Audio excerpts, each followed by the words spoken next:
अस्सलाम वालेकुम व्यूअर्स। आज का हमारा टॉपिक जो है वो बहुत इम्पोर्टेंट है और इंटरेस्टिंग भी। आज तक हमने जितने भी सेंटेंसेस पढ़े हैं, चाहे स्कूल में पढ़े हैं चाहे ट्यूशन में पढ़े हैं, तो उसमें हम नॉर्मल सेंटेंसेस की बात किया करते थे। मतलब हमने उसमें एक्टिव सेंटेंसेस को भी डिस्कस किया, जिसमें सब्जेक्ट खुद अपना काम जो है वो किया करता है, और पैसिव सेंटेंस में भी जो है वो जो पैसिव सेंटेंसेस थे उनको भी हमने डिस्कस किया। तो एक्टिव पैसिव के अंदर भी हमने वो सेंटेंस डिस्कस किए और बाकी आम रूटीन में भी। लेकिन आज जो हमारा टॉपिक है वो इस तरह है कि जब जो फाइल है ना वो अपना काम अपनी मर्जी से नहीं कर रहा, बल्कि उसको मजबूर किया जा रहा है किसी काम को करने के लिए। तो जब किसी काम के करने पर किसी को मजबूर किया जा रहा होता है तो उसमें किस किस्म के सेंटेंसेस का इस्तेमाल होता है और उसमें हम कौन से वर्ड्स इस्तेमाल करते हैं। और वो मजबूरी जो है वो मौजूदा वक्त की भी हो सकती है, गुजरे हुए वक्त में भी हो सकती है और आने वाले वक्त में भी हो सकती है। मतलब इसमें तीनों फॉर्मेट्स में टेंसेस हो सकते हैं। तो आज हमारा जो टॉपिक है वो इसके मुतालिक है कि अगर इस तरह का कोई सेंटेंस आ जाए जिसमें पड़ता का लफ्ज इस्तेमाल हो कि मुझे ये काम करना पड़ता है, या मुझे फलां काम करना पड़ा, या मुझे इस तरह का काम करना पड़ेगा, तो उसमें हमने फिर कौन से अल्फाज इस्तेमाल करने हैं, तो वो आपको हम आज डिटेल में जो है वो करवाते हैं। जैसे कि यहाँ पे आपको अल्फाज नजर आ रहे हैं, use of has to, have to, had to, will have to और शैल हैव टू। ये अल्फाज वो हैं जो कि जब मजबूरी जो है उसका जिक्र किया जा रहा होता है, मजबूर होके हम कोई काम कर रहे होते हैं, तो तब हम इनका इस्तेमाल करते हैं। इसमें जो है पढ़ता का लफ्ज इस्तेमाल होगा सेंटेंस में, तो हम ये अप्लाई करेंगे। अब मिसाल के तौर पर हमारे पास जो है वर्ड आ रहा हो जैसे हैज टू है, तो हम इनको किन सब्जेक्ट्स के साथ इस्तेमाल करेंगे वो हम अभी यहाँ पे मेंशन करेंगे। जैसे कि हैज टू हो गया, हैव टू हो गया, या इसके अलावा हैड टू है।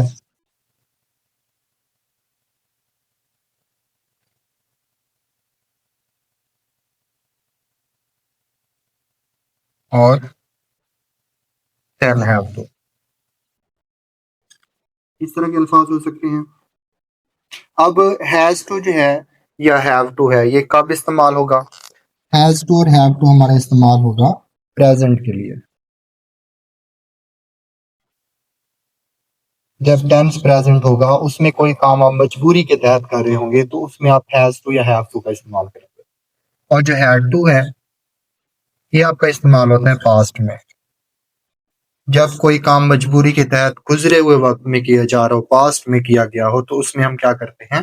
हैड टू का इस्तेमाल। और will have to, shall have to, ये इस्तेमाल होता है आपका फ्यूचर में।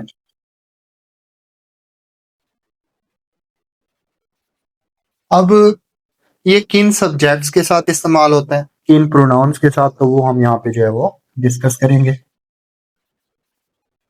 जैसे कि हैज टू है, तो ये हैज टू आपका इस्तेमाल होता है ही के साथ, शी के साथ, इट के साथ, या कोई सिंगल नाउन।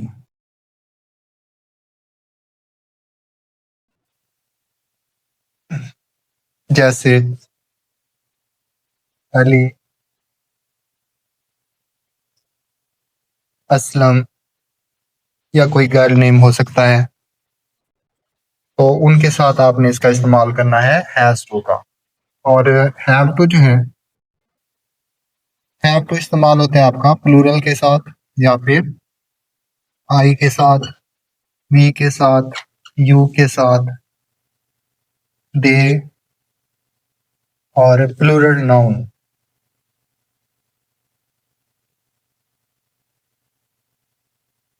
जैसे अली एंड नासिर वगैरह। इस तरह के अगर होंगे तो उनके साथ आपने क्या करना है? हैव टू का इस्तेमाल। और जो हैड टू है ये आपका तमाम प्रोनाउंस के साथ होगा पास्ट में, यानी ही के साथ, शी के साथ, इट के साथ, आई, वी, यू, दे वगैरह, और तमाम नाउन्स के साथ भी। उसके बाद विल हैव टू, ये आपका इस्तेमाल होता है ही, शी, इट, यू, दे और नाउन्स वगैरह के साथ। और जो शैल हैव टू है ये आपका होता है आई के साथ, वी के साथ। ठीक है, उसके साथ हमने जो है शैल हैव टू का इस्तेमाल करना है। ठीक है, तो ये हमने यहाँ पे पढ़ा कि हम इसको इस्तेमाल कब करते हैं और इसका मीनिंग क्या होता है, कौन सा सेंटेंस जो है उसकी सेंस बन रही हो तो हम इसका इस्तेमाल करते हैं। तो हैज टू आएगा का मतलब होता है पढ़ता है। हैज टू ये उस वक्त इस्तेमाल करेंगे जब सेंटेंस में आ रहा होगा पढ़ता है। जैसे उसे स्कूल जाना पड़ता है, हमें घर का काम करना पड़ता है, तो इस तरह के अल्फाज होंगे तो फिर आप उसमें हैज टू या हैव टू का इस्तेमाल करेंगे। इसमें भी उसी तरह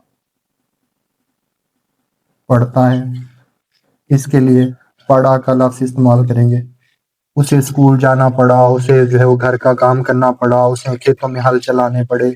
इस तरह जो है हम फिर उसमें हैड टू यूज करेंगे। और will have to shall have to इस्तेमाल करेंगे फ्यूचर में, यानी पढ़ेगा के सेंस में। ठीक है, एज इट इज ये भी। तो जब फ्यूचर की सेंस बनेगी तो हम ये अल्फाज इस्तेमाल करेंगे। अब हम आते हैं इनकी एग्जाम्पल्स की तरफ।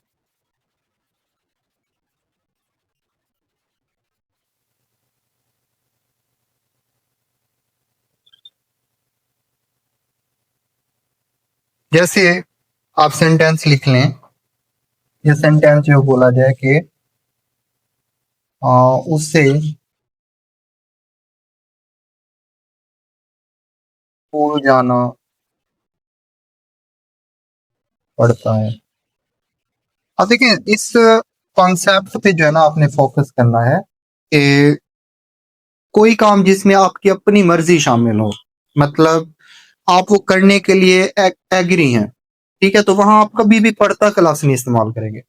मिसाल के तौर पे आप कहते हैं जी कि मुझे शॉपिंग करना पड़ती है, तो नहीं लिखेंगे ना आप, क्योंकि उसमें तो आपकी मर्जी शामिल है। मुझे मैच खेलना पड़ता है, ठीक है, मुझे खाना खाना पड़ता है।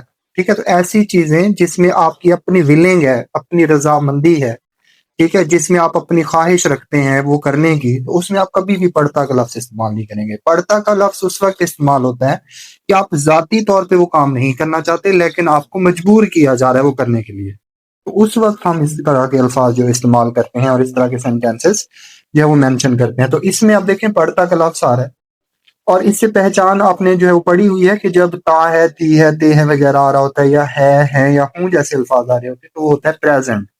मीन्स ये काम मौजूदा वक्त में मजबूर करके करवाया जा रहा है। तो उसमें हम क्या लिखेंगे, हमारे पास जो सिंगुलर सब्जेक्ट है, सिंगुलर सब्जेक्ट के लिए हमें हैज टू यूज करना होता है। तो यहाँ पे हम लिखेंगे he has to he has to go to school. इसी तरह अगर आप जो है वो नेक्स्ट सेंटेंस लिखें कि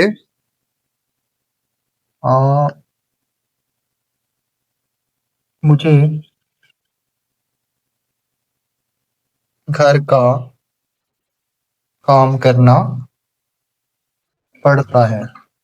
अब इसको अगर मेंशन करें तो ये बनेगा आपका I have to do my homework.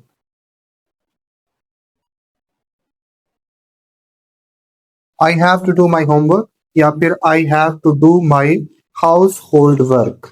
ठीक है, इस तरह के सेंटेंसेस आप इसमें मेंशन कर सकते हैं और ये उस वक्त जो है वो इस्तेमाल होते हैं, जैसे मैं आपको पहले ही इसके बारे में वजाहत कर चुका हूँ, कि जब आप मजबूर हों कोई काम करने के लिए, मतलब आप उसको करना भी नहीं चाहते और आप उसको छोड़ भी नहीं सकते, आपको मजबूर किया गया है, तो वहां पे आपने इस तरह के अल्फाज का इस्तेमाल करना है।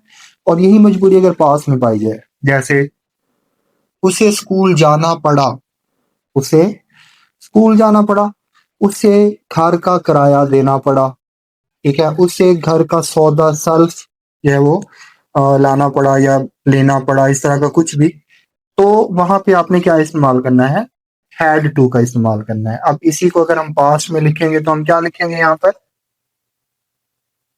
जैसे उसे स्कूल जाना पड़ा,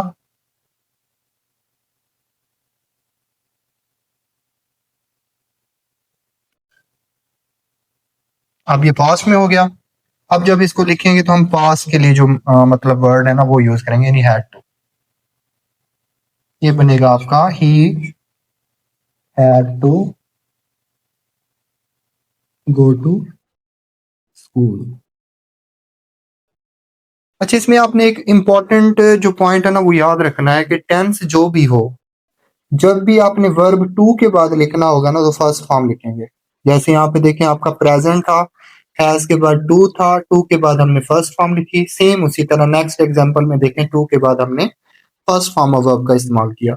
अब चाहे टेंस पास्ट भी है तो क्योंकि हम टू के बाद वर्ब मेंशन कर रहे हैं इसलिए हम सेकंड फॉर्म नहीं लिखेंगे बल्कि फर्स्ट फॉर्म का इस्तेमाल करेंगे। प्रेजेंट फॉर्म का इस्तेमाल करेंगे, पास्ट फॉर्म का इस्तेमाल नहीं करेंगे क्योंकि टू के बाद हम इसको लिख रहे हैं।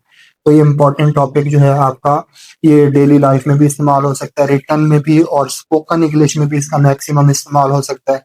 तो ये आपने जो है ना इसके कॉन्सेप्ट को माइंड में रखना है कि कोई भी इस तरह का सेंटेंस आपसे पूछ लिया जाता है जिसके अंदर पढ़ता का लफ्ज इस्तेमाल हो रहा है, तो आपने क्या करना है, उसमें आपने जान लेना है कि मजबूरी पाई जा रही है और वो जिस टेंस में होगा सेंटेंस उसी के मुताबिक आपने इनका इस्तेमाल करना है। प्रेजेंट में होगा तो has to, have to, past में होगा तो हैड टू, फ्यूचर में होगा तो विल हैव टू या शैल हैव टू का आपने इस्तेमाल करना है। तो मैं उम्मीद करता हूँ आपको ये वीडियो जो है वो पसंद आई होगी। नेक्स्ट वीडियो में इंशाल्लाह इंशाल्लाह जो है हस्बे मामूल हमेशा की तरह जैसे हम एक नया टॉपिक को लेकर आते हैं, एक इंटरेस्टिंग वे में हम उसको एक्सप्लेन करते हैं, तो नेक्स्ट लेक्चर भी इंशाल्लाह आपका इसी तरह इंपॉर्टेंट और इंटरेस्टिंग होगा। तो अगर आपको वीडियो पसंद आई हो तो इसको लाइक और शेयर करना ना भूलें। Thank you so much.